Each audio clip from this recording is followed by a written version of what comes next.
Good morning. And welcome to the family reunion at the Tombstone Community Congregational Church. I'm very glad to see everyone this morning.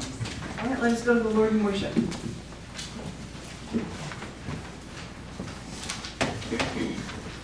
morning, everybody. Good morning. So here's the call to worship. When we seek the truth, It is the truth of God's word that we find. when we are brought low, It is the comfort of God's love that we find. in our suffering and in our joy. It is the Lord our God that we praise. All right, now we're going to do hymn number 363. It is well with my soul. And we're doing verses 1, 3, and 4, okay?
Okay, the invocation. O Lord, we give thanks to you for the light of another day, for the work we have to do, and for the strength to do it. Guide us by your truth, uphold us by your power, and purify us by the continual indwelling of your Spirit. Please grant that in every circumstance we may grow in wisdom and faith, coming closer to you and praising your name. Amen.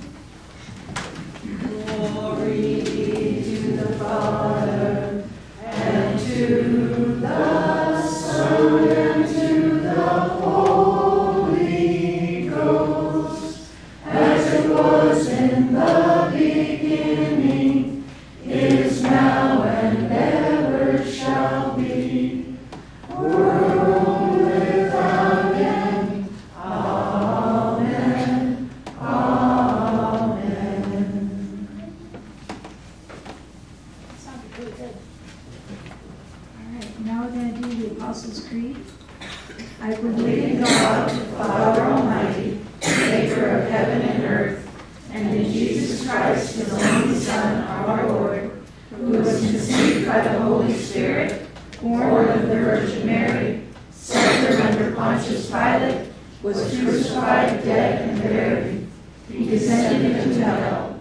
The third day he rose again from the dead. He ascended into heaven and sitteth on the right hand of God the Father Almighty. From thence he shall come to judge the quick and the dead. I believe in the Holy Spirit, the holy Christian Church, the communion of saints, the forgiveness of sins, the resurrection of the body, and the life everlasting. Amen.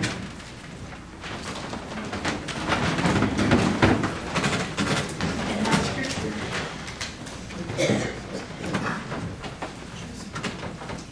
So starting off with Psalm 23. The Lord is my shepherd, I shall not want. He makes me lie down in green pastures. He leads me beside still waters. He restores my soul. He leads me in paths of righteousness for his name's sake. Even though I walk through the valley of the shadow of death, I will fear no evil, for thou art with me. Thy rod and thy staff, they comfort me. Thou preparest the table before me in the presence of my enemies. Thou anointest my head with oil, my cup overflows. Surely goodness and mercy shall follow me all the days of my life, and I shall dwell in the house of the Lord forever. And 2 Corinthians 1, 3-7.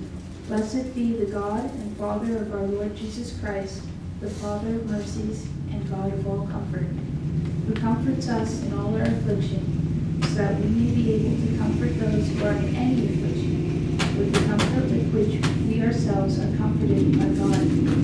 For as we share abundantly in Christ's sufferings, so through Christ we share abundantly in comfort too. If we are afflicted, it is for your comfort and salvation.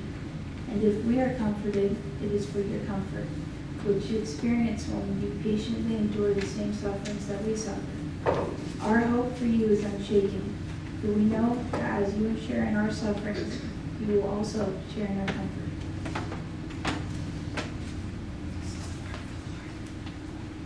This is the word of the Lord. Thanks be to God.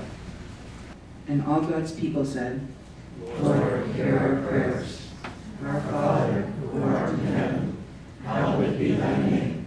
Thy kingdom come, thy will be done, on earth as it is in heaven. Give us this day our daily bread, and forgive us our trespasses, as we forgive those who trespass against us. And lead us not into temptation, but deliver us from evil. For thine is the kingdom, and the power, and the glory forever. Amen. and now for the service of sharing. This is a song called Master Designer. It's from the 70s by Ralph Carmichael, who used to write all the musical scores for the Billy Graham films back then. And it's a song that basically shouts out Psalm 19, which is, the heavens and the earth declare the glory of God.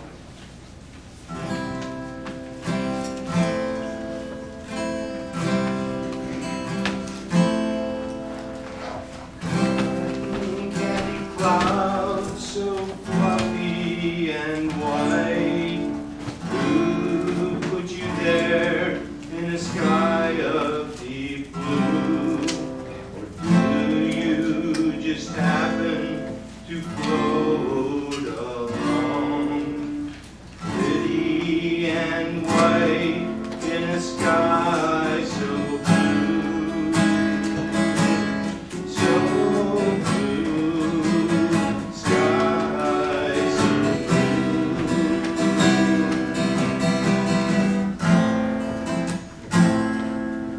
Tall mountain, deep valley, vast river, cool stream, show grandeur and majesty in some grand scheme.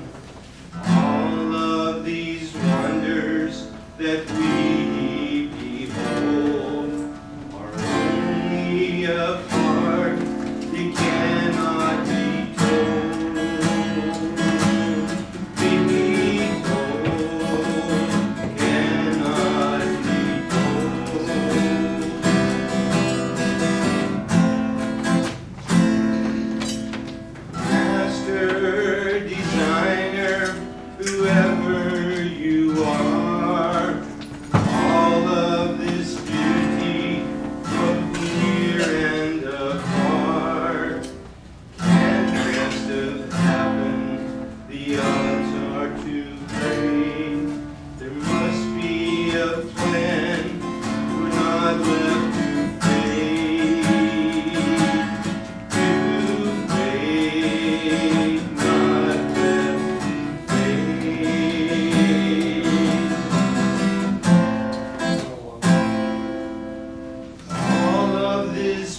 the doxology.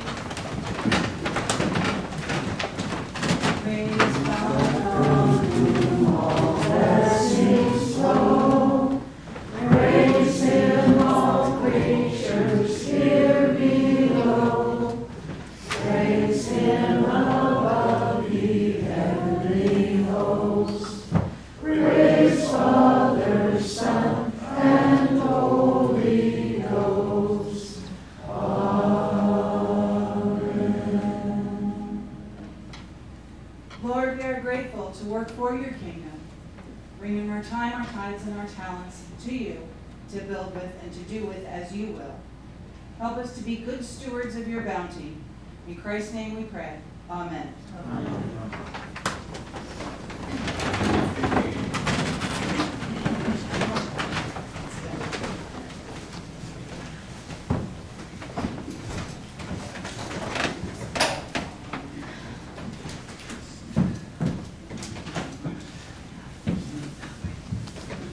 Oh, yeah, maybe I should have that one. Okay.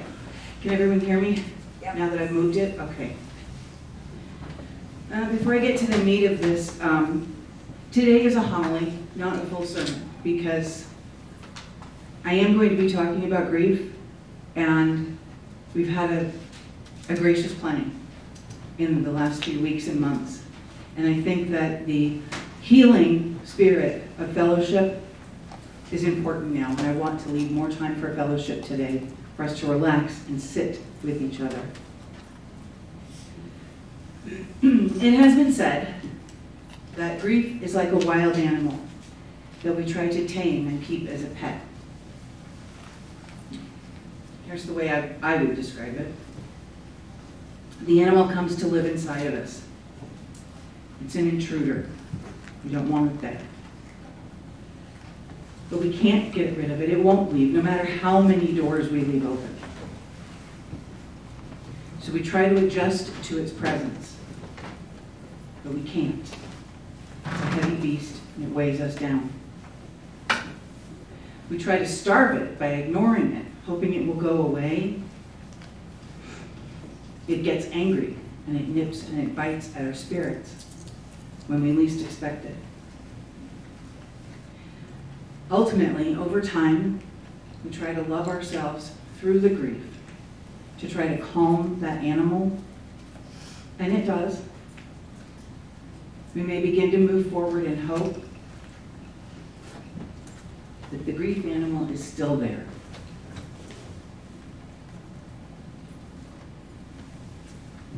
We, as a community, have had more than a sufficiency of sorrow in the previous weeks and months.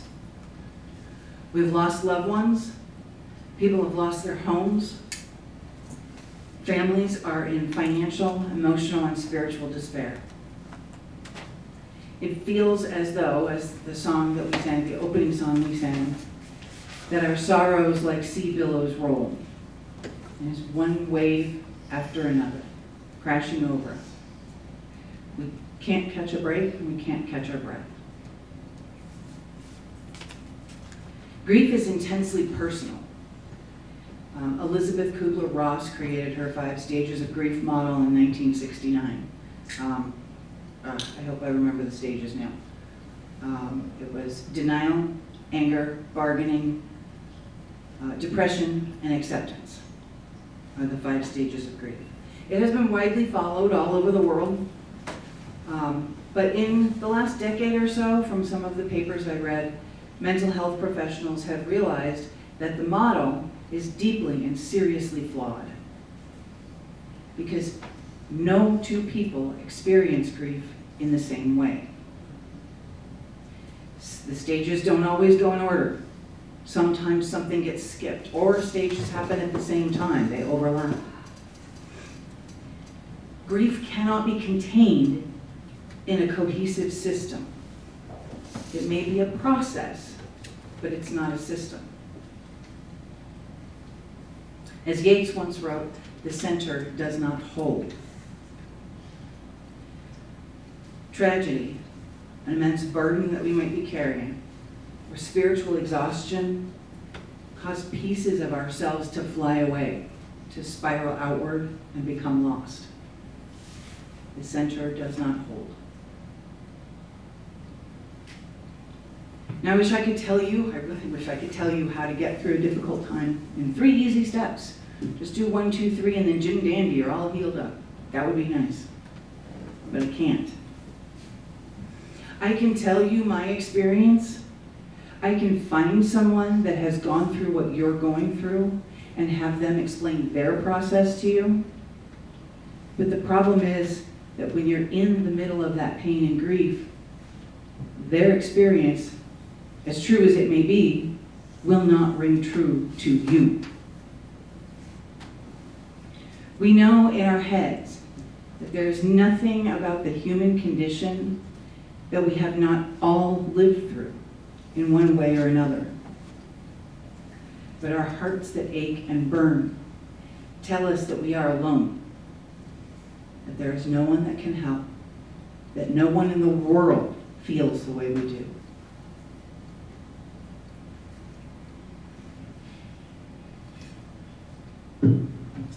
I talked about coming alongside each other a number of weeks ago, because that's what we as Christians do.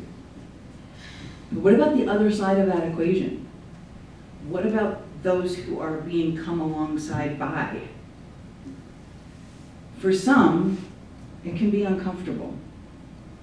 As much as we know we are there to support each other, the person that is in pain might not be ready for that. It can be uncomfortable to be supported and cared for, as strange as that sounds, especially when we don't even know what we need at that time, much less how to communicate it. It can feel like an intrusion, like our feelings are being stepped on, like people are trying to butt in on our grief.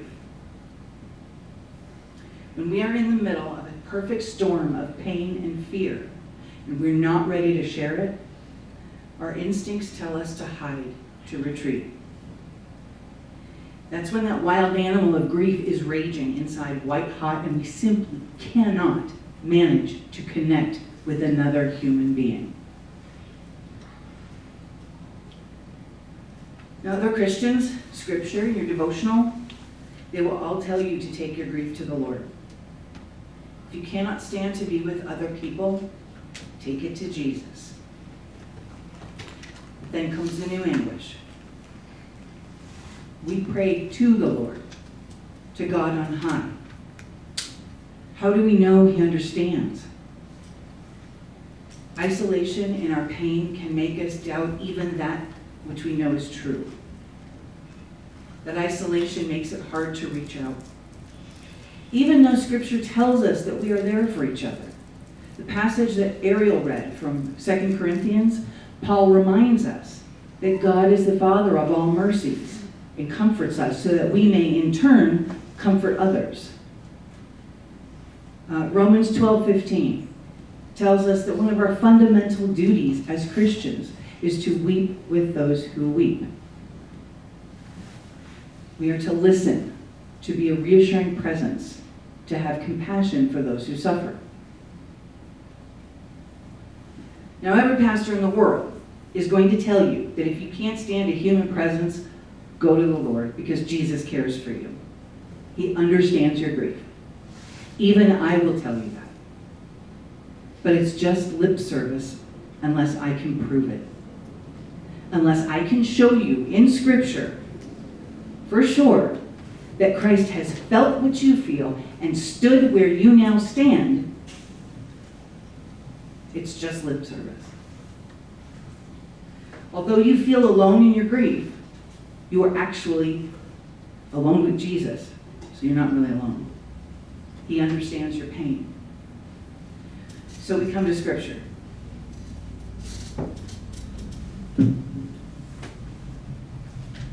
The text today is from John 11, verses 28 through 37. When she had said this, she went and called her sister Mary, saying quietly, "The teacher is here and he is asking for you." When she heard it, she rose quickly and went to him. Now, Jesus had not yet come to the village. He was still in the place where Martha had met him. When the Jews who were with her in the house, consoling her, saw Mary rise and quickly go out, they followed her, supposing that she was going to the tomb to weep there. Then Mary, when she came to where Jesus was and saw him, fell at his feet, saying to him, "Lord, if you had been here, my brother would not have died." When Jesus saw her weeping, and the Jews who came with her also weeping, he was deeply moved in spirit and troubled. And he said, "Where have you laid him?" They said to him, "Lord, come and see." And Jesus wept. So the Jews said, "See how he loved him." But some of them said, "Could not he who opened the eyes of the blind man have kept this man from dying?"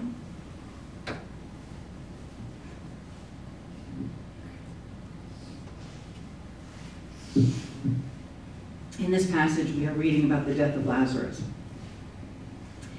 He was the brother of Mary and Martha. His home was in Bethany. They were much beloved by Jesus. And we know that because the sisters appear in the gospel 3 different times. We see Christ, we learn about Christ through the lens of 4 different gospel writers. So for them to appear in different books demonstrates how important these 3 were to Jesus. Everybody knew how much he loved them. Now, immediately preceding this passage, Jesus was teaching and ministering in a different city. Bethany is on the edge of the Judean desert. We would call it a suburb of Jerusalem. I mean, they didn't, but we could. And he left there against the advice of his companions, because there were those in Judea who were against him. But he went anyway to be with Mary and Martha. When he arrived, as the passage reads, he wept. He mourned over the loss of Lazarus with everyone else. Now, that doesn't sound that unusual until you consider this. Jesus already knew Lazarus wasn't going to die, or rather that he wouldn't stay dead. In verse 3 of this chapter, Jesus is told, "He who you love is ill." And Jesus replied, "This illness is not unto death. It is for the glory of God, so that the Son of God may be glorified by the means of it." Jesus told his disciples that Lazarus had fallen asleep, which is a euphemism for dying, but they mistook him. They didn't realize he was talking about Lazarus' death. And that was after Christ waited another 2 days before setting out for Bethany.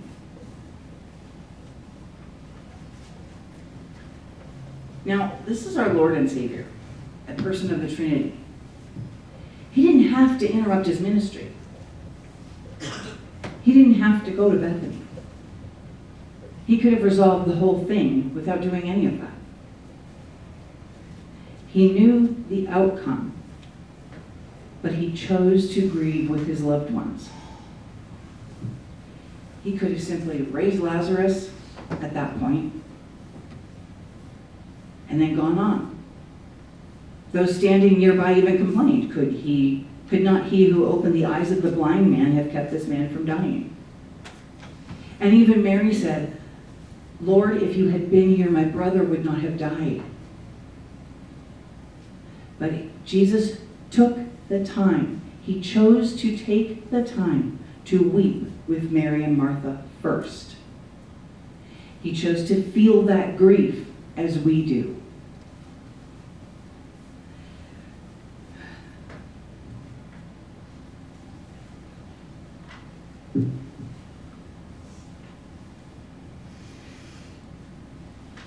Now, raising Lazarus did demonstrate the glory of the Son of God. He made his point. But he could have made his point without experiencing that human grief first. He could have performed the miracle and then just joined the resurrection party. He chose to grieve with the sisters. He chose them. He chooses us. He grieves with us. Jesus stepped into those feelings. He experienced the wild animal of grief. He wept. That's how we know for sure that even when we can't bring ourselves to believe that the people around us can understand how we feel, Christ does. Because no one chooses to go through that kind of soul-rending pain unless he loves deeply.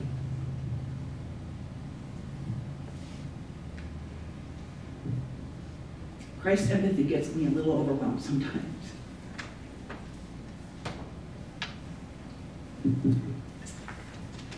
Now, the passage from John 11 is what I would call a handhold.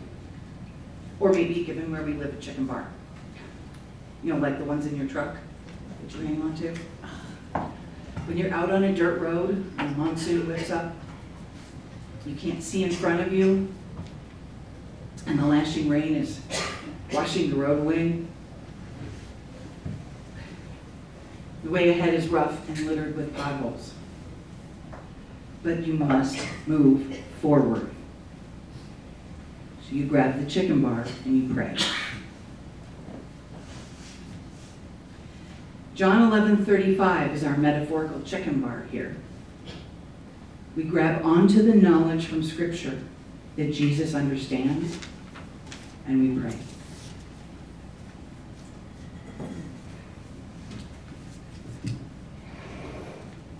We've been through the fire this year as a community. Many of us are carrying a very heavy burden. I don't think that there's a single person in Tombstone at this point that hasn't been affected by tragedy or touched by hardship. We cannot speak of it yet. We cannot share it. Then we sit together in silence until we can. And too many of us are living with that wild animal of grief, still trying to tame it, still trying to find our way through a darkness lighted only by a single small flame of faith.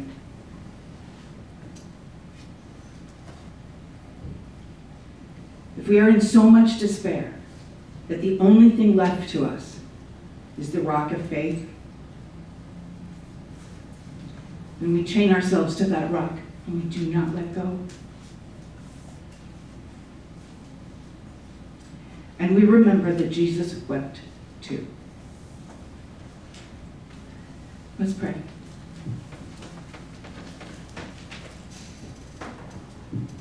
Lord, we know that you see our hearts. You see what we need, and you meet our needs. There are many here that are suffering. We ask that you send your Spirit to comfort and uplift us in our time of mourning, and help us to see the light ahead. In Christ's name we pray. Amen.